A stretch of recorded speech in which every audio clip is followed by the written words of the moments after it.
అందరికీ నమస్కారం అండి. మన జీవితంలో ఎన్నో కష్టాలొస్తుంటాయి. అప్పుల బాధలు, అనారోగ్యము, కుటుంబ కలహాలు ఇలాంటివి వచ్చినప్పుడు మనం వెంటనే జాతకాలు చూసుకుంటాము. గుళ్ళ చుట్టూ తిరుగుతాము. వేలకు వేలు ఖర్చు పెట్టి హోమాలు, శాంతులు చేయిస్తుంటాము. అవన్నీ ఎంతమాత్రం తప్పు కాదు. కానీ ఎన్ని పూజలు చేసినా ఫలితం రాకపోవటానికి కారణమేంటో తెలుసా? అది మన కర్మదోషము లేదా రుణానుబంధము. మన సనాతన ధర్మంలో ఒక అద్భుతమైన మాట ఉంది. ఎవరి కర్మను వారే అనుభవించాలి, లేదా ఆ కర్మను సేవ ద్వారా మాత్రమే కరిగించుకోవాలి. మన ప్రాచీన కాలంలో అనేక మంది చక్రవర్తులు ప్రతిరోజు ఉదయాన్నే మూగజీవాలకు పక్షులకు ఆహారం పెట్టిన తర్వాతే తమ రోజును ప్రారంభించేవారు. ఎందుకంటే భగవంతుడు నవగ్రహాల రూపంలో మనల్ని పాలిస్తుంటే ఆ నవగ్రహాలు ఈ ప్రకృతిలోని జంతువులు పక్షుల రూపంలో భూమి మీద తిరుగుతూ ఉంటాయి. ఒక మూగజీవి ఆకలి తీర్చినప్పుడు దాని కడుపు నిండిన ఆనందంలో నుంచి వచ్చే ఒక దీవెన నేరుగా భగవంతుడికి చేరుతుంది. అదే నిజమైన కర్మ పరిహారము. ఈరోజు వీడియోలో ఏ గ్రహదోషం వలన ఎలాంటి కష్టాలు వస్తాయి, వాటిని తొలగించుకోవటానికి ఏ జంతువుకు పక్షికి ఎలాంటి ఆహారం పెట్టాలో స్పష్టంగా తెలుసుకుందాము. ఈ వీడియోని ఎక్కడా స్కిప్ చేయకుండా కంప్లీట్గా చూడండి. మొదటిగా నవగ్రహాలకు రాజైన సూర్యుడు. జాతకంలో సూర్యుడు బలహీనంగా ఉంటే ఆత్మవిశ్వాసం తగ్గిపోతుంది. సమాజంలో గుర్తింపు ఉండదు. తండ్రితో ఎప్పుడూ గొడవలు వస్తుంటాయి. కంటికి గుండెకు సంబంధించిన ఆరోగ్య సమస్యలు వేధిస్తుంటాయి. సూర్యుడిని ప్రసన్నం చేసుకోవటానికి ఆహారం పెట్టాల్సిన జంతువు ఆవు. ముఖ్యంగా ఎరుపు రంగులో కానీ గోధుమ రంగులో ఉండే ఆవు లేదా ఆకాశంలో ఎగిరే పక్షులకు ఆదివారం రోజు ఉదయాన్నే గోధుమలతో చేసిన రొట్టెను కొద్దిగా బెల్లం కలిపి తినిపించండి. లేదా పక్షులకు గోధుమ గింజలను నూకగా చేసి వేయండి. సూర్యుడు ఆత్మకారకుడు. మూగజీవుల ఆకలి తీరినప్పుడు సూర్యభగవానుడి నుంచి గొప్ప తేజస్సు, కాన్ఫిడెన్సు మీలో ప్రాణం పోసుకుంటాయి. రెండవది చంద్రగ్రహము. చంద్రుడు మనస్సుకు అధిపతి. మనసులో ఎప్పుడూ తెలియని అశాంతి, డిప్రెషను, నిద్రలేమి, కారణం లేని భయాలు మిమ్మల్ని వేధిస్తుంటే చంద్రదోషం ఉన్నట్లే లెక్క. చంద్రుడికి ప్రతీకలు తెల్లని ఆవులు, నీటిలో జీవించే చేపలు.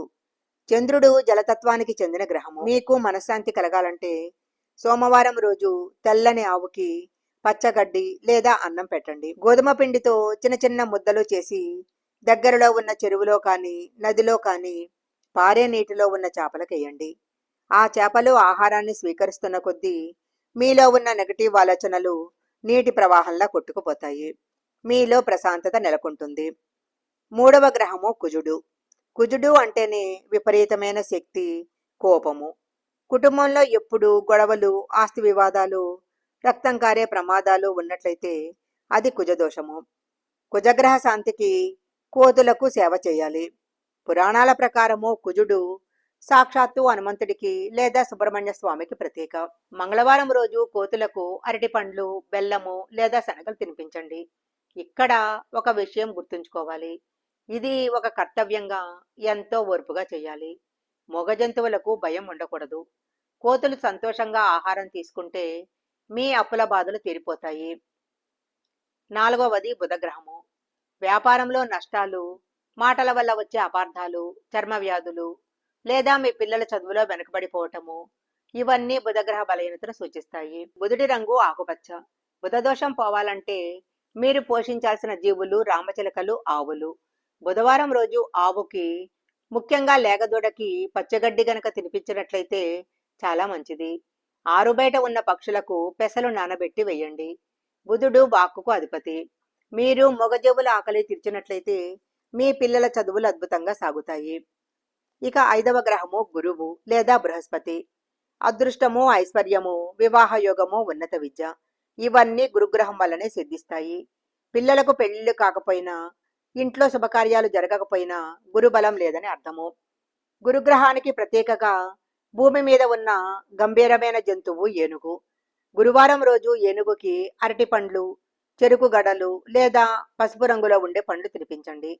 ఒకవేళ ఏనుగు అందుబాటులో లేకపోతే ఏదైనా దేవాలయం దగ్గర ఉన్న ఆవుకు శనగలు తినిపించండి.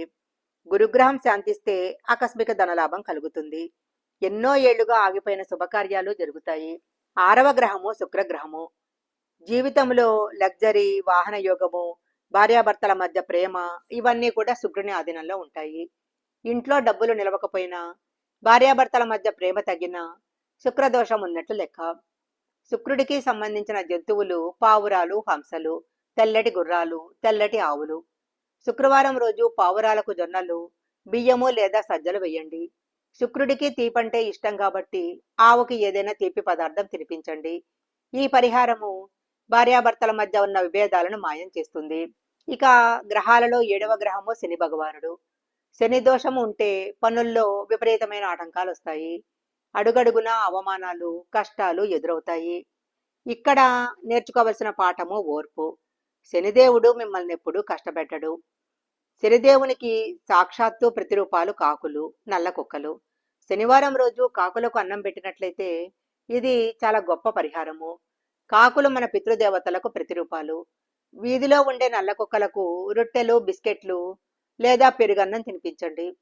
వీలైతే మీరు తినే ముందు ప్రతిరోజు ఒక ముద్ద తీసి కాకికి పెట్టండి. ఇలా చేసినట్లయితే శని భగవానుడు కరుణించి జీవితంలో ఏర్పడిన అడ్డంకులు తొలగిస్తాడు. రాహుకేతు దోషాలు గనక ఉన్నట్లయితే తెలియని భయాలు, నరదృష్టి, ఊహించని ప్రమాదాలు కలుగుతాయి. కంటికి కనిపించని శత్రువులు పెరుగుతారు. రాహుకేతువులకు పాములే ప్రతిరూపాలు. కానీ పాములకు మనం రోజు ఆహారం పెట్టలేము. అందుకే ప్రాచీన శాస్త్రాలలో ఒక అద్భుతమైన మార్గం ఉంది. రాహుదోషానికి చీమలకు ఆహారం పెట్టాలి. ఒక చెట్టు మొదట్లో కానీ, చీమల పుట్ట దగ్గర కానీ కొద్దిగా బియ్యం పిండిలో నెయ్యి, పంచదార కలిపి వేయండి. వేలాది చీమలు ఆహారం తీసుకుంటే మీ కర్మలన్నీ మెల్లమెల్లగా కరిగిపోతాయి. ఇక కేతు దోషానికి వీధి కుక్కలకు ఆహారం పెట్టండి. వీధి కుక్కలకు ఆహారం పెట్టే వాళ్లకు కాలభైరవుడి ఆశీస్సులుండి అకాల మృత్యు భయం ఉండదు. నరదృష్టి అసలే తగలదు.